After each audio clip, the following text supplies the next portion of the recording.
पिछले भाग में आपने पढ़ा, रामलाल वेंटिलेटर पर हैं और राम के कहने पर उनके बेटे को रघु ने फ़ोन किया कि उनके पापा के पास समय नहीं है और कहा कि वह अपने पत्नी और बच्चों को साथ लेकर आए। मरने से पहले वह अपने पूरे परिवार को देखना चाहता है। कविता राम के पास बैठी थी और रामलाल ने कविता से बस इतना कहा, तुम मजबूत रहना, कमज़ोर मत पड़ना। अब वक्त आ गया है हालात का सामना करने का। हिम्मत से काम लेना और अब मुझे जाने दो। नहीं, आप अपने परिवार को देखकर ही जाना। वे लोग आ रहे हैं। रघु जी ने उन्हें फ़ोन कर दिया है। आप थोड़ा इंतज़ार कीजिए। मैं जानती हूँ कि आपको तकलीफ़ हो रही है, लेकिन अपने बच्चों को देखकर आप अपने शरीर की तकलीफ़ भूल जाएंगे और उनसे मिले बिना चले जाएंगे तो आपकी आत्मा अपने बच्चों के लिए हमेशा तड़पती रहेगी और यह मुझे मंजूर नहीं। आप थोड़ा हौसला रखिए, तब तक मैं आपके पास हूँ। आपको छोड़कर कहीं नहीं जाऊँगी। कविता, मेरे आखिरी वक्त में तुम मेरे पास ही रहना। जब तक उनके बच्चे नहीं आ गए तब तक कविता घर नहीं गई। वह अस्पताल में ही रही। अस्पताल में एकदम से भीड़ जमा होने लगी। अचानक कविता का ध्यान बाहर गया तो देखा कि एक आदमी रघु के साथ अंदर आया। वह रामलाल का बड़ा बेटा गोपाल था। कविता पीछे हट गई और एक तरफ बैठ गई। गोपाल ने अपने पापा का हाथ पकड़ा और उन्होंने अपने बेटे को देखा।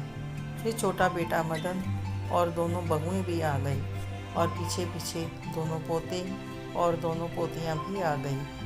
उन सबको रामलाल ने गौर से देखा और अपनी आंखें बंद कर ली। तभी डॉक्टर ने बोला कि आप इन्हें घर ले जा सकते हैं, ये ख़त्म हो चुके हैं। सब लोग रामलाल को लेकर घर आ गए थे। घर पर सभी रिश्तेदार, मित्र और पुराने जान पहचान वाले इकट्ठा थे। सब लोगों का ध्यान कविता की ओर था कि वह कौन है जिसके चेहरे पर सबसे ज़्यादा दुख नज़र आ रहा है। कुछ लोग सब जानते भी थे और कानाफूसी होने लगी और परिवार वालों के कानों तक भी बात पहुंची। बड़े बेटे ने रघु जी से पूछा कि यह कौन है और इस घर में क्या कर रही है। रघु ने कहा कि वह अभी इस सब से ध्यान हटाकर अपने पिता के अंतिम संस्कार की तैयारी करे, बाकी सब वे बाद में देखें। अंतिम संस्कार हो गया, चौथा भी हो गया और उसके बाद अंतिम क्रियाक्रम भी हो गया था। सभी रिश्तेदार भी जा चुके थे। अब पूरे परिवार को वहाँ पर कविता की मौजूदगी खटक रही थी। रघु ने गोपाल से पूछा कि वापस कब जाना है। बीच में ही बड़ी बहू बोली, अंकल जी अभी तो आए हैं, वह भी 13 साल के बाद।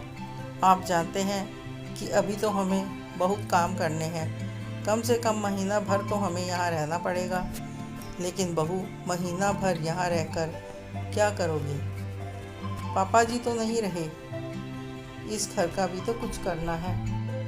अब हम ही तो हैं इस घर की चिंता करने वाले। बड़ी बहू, अब तुम्हें यहाँ रहने का ख्याल आया है, वह भी राम के मरने के बाद।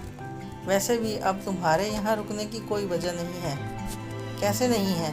पापा का ये घर, उनकी इंश्योरेंस पॉलिसी, उनके बैंक खाते, उन सब को भी तो हमें ही निपटाना है। बार बार तो आ नहीं सकते। लाखों रुपए खर्च करने पड़ते हैं। इस काबिल भी तुम्हें तुम्हारे पापा ने ही बनाया है। यदि 13 साल में एक बार खर्च कर दिए तो क्या हुआ? वैसे भी लाखों खर्च करके करोड़ों के लालच में आए हो। लाखों हो या करोड़ों, आखिर हैं तो हमारे ही। अगर हम अभी निपटा कर जाएंगे तो इसमें किसी को क्या आपत्ति हो सकती है? छोटा बेटा बोला, रघु अंकल, ये हमारे घर का मामला है और आप अपने काम से काम रखें तो बेहतर होगा। ठीक है बेटा, मैं अपने काम से काम रखूँगा। ये मत भूलना कि इस घर में एक कविता नाम की औरत है। छोटी बहू बोली, अरे उसे तो हम भूल ही गए। चलिए अब पहले उसी से ही निपट लेते हैं। गोपाल, मदन और उनकी पत्नियां कविता के पास उसके कमरे में गए। कविता अपने फ़ोन पर किसी से बात कर रही थी। उन चारों को अपने कमरे में देखकर बोली, आइए बैठिए। कहिए यहाँ कैसे? बड़ी बोली, वाह, हमारे ही घर में हमारा ही स्वागत, कमाल है। नहीं, ऐसी बात नहीं है, आपको कोई गलतफहमी है। कोई बात नहीं, हमने सुना है तुमने हमारे पापा का बहुत ध्यान रखा है। हम सब तुम्हारे बहुत आभारी हैं। अब पापा नहीं रहे तो हम आपसे रिक्वेस्ट करने आए हैं कि अब तुम भी यहाँ से कमरा खाली करके कहीं और चली जाओ। हमें यह घर बेचना है। पर क्यों और किस अधिकार से? तुम हमें पूछने वाली कौन हो? इस घर की मालकिन, रामलाल जी की पत्नी। और कुछ? इतना सुनते ही सन्नाटा पसर गया। सभी एक दूसरे का मुंह देखने लगे। ये क्या बकवास कर रही हो? क्या सबूत है तुम्हारे पास? सबूत चाहिए तो रघु जी से पूछिए, वे सबसे बड़े सबूत हैं। यह सुनकर सबके होश उड़ गए और कविता के कमरे से बाहर निकल आए। फिर कविता ने रघु जी को फ़ोन किया और घर बुलाया। उनके आते ही सब रघु जी को घूरने लग गए।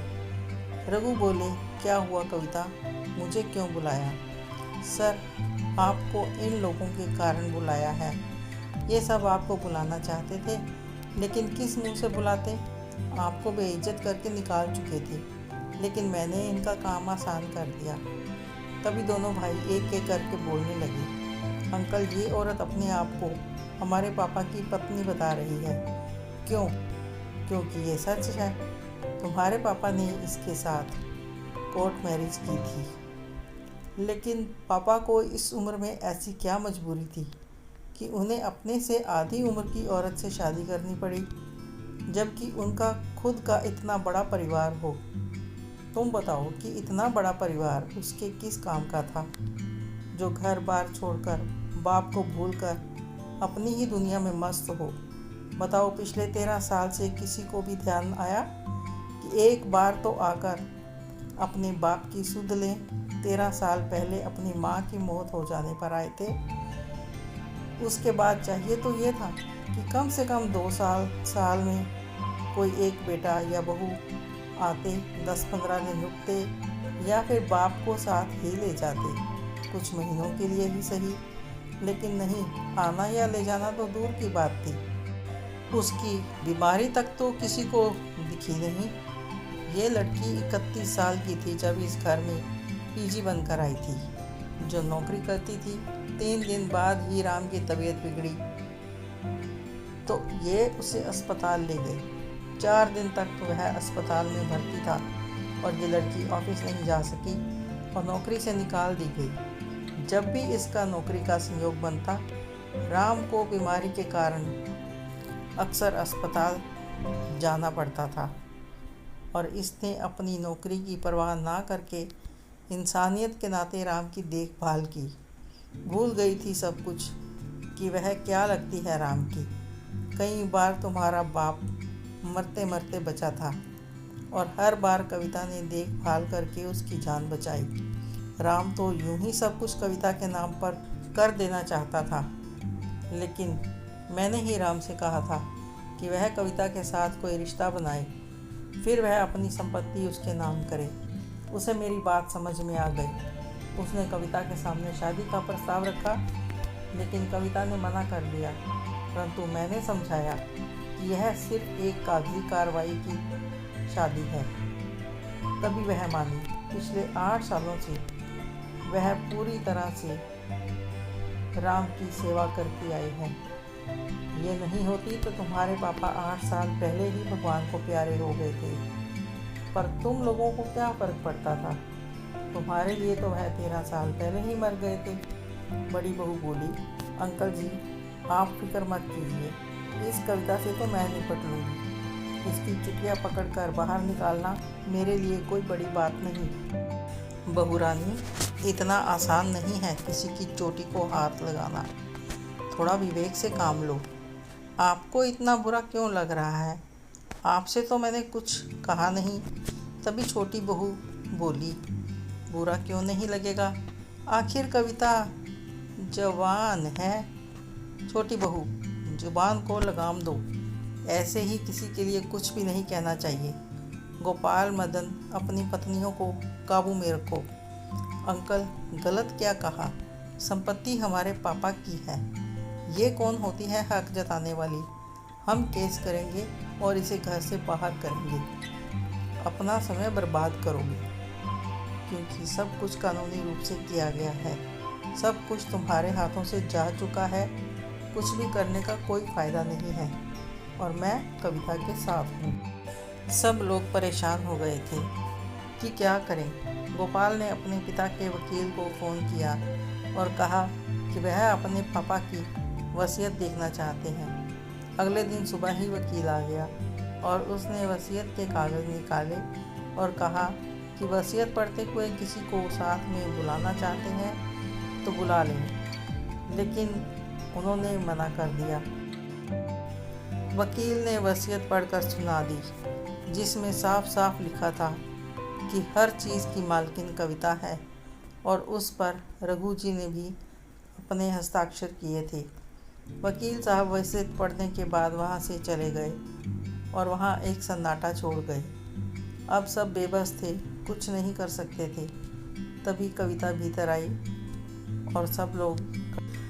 कविता ने आगे बढ़कर कहा, आप जब तक यहाँ पर हो आराम से रहिए और अपना घर समझ कर रहिए। जाने से पहले एक बार बता दीजिएगा, आपके पापा ने आपके बच्चों के लिए कुछ छोड़ा है, वह मैं आपको देना चाहती हूँ। गोपाल ने अमेरिका के लिए 8 टिकट बुक करा के कविता को बता दिया कि 3 दिन बाद उनकी फ़्लाइट है। अगले दिन सुबह कविता ने गोपाल के हाथ में एक लिफाफा दिया और कहा, यह आपके पापा ने मुझे दिया था और आपको देने के लिए कहा था। ये आपके बच्चों की अमानत है, इसे आप रखिए। और बड़ी बहू को एक चाबी देते हुए कहा कि यह आपकी सास की अलमारी की चाबी है और आपका अपनी सासू माँ की चीज़ों पर पूरा अधिकार है। आप जो भी चाहें लेकर जा सकती हैं। मैंने कभी इसे खोलकर नहीं देखा, क्योंकि इस सब पर आपका अधिकार है। लेकिन उसने यह कहकर चाबी वापस कर दी कि आप इन चीज़ों का जो चाहे कीजिए, हमें कुछ नहीं चाहिए। 3 दिन बाद सब लोग अपने सामान के साथ तैयार थे। गाड़ी आई, सामान गाड़ी में रखा और अपने घर से हमेशा के लिए विदा ली। और कविता घर के गेट पर खड़ी हुई उनको जाते हुए देख रही थी, दोबारा कभी ना मिलने के लिए। कहानी को पूरा पढ़ने के लिए धन्यवाद। यह कहानी आपको कैसी लगी कमेंट कीजिए, लाइक करें और शेयर भी करें, सब्सक्राइब ज़रूर करें।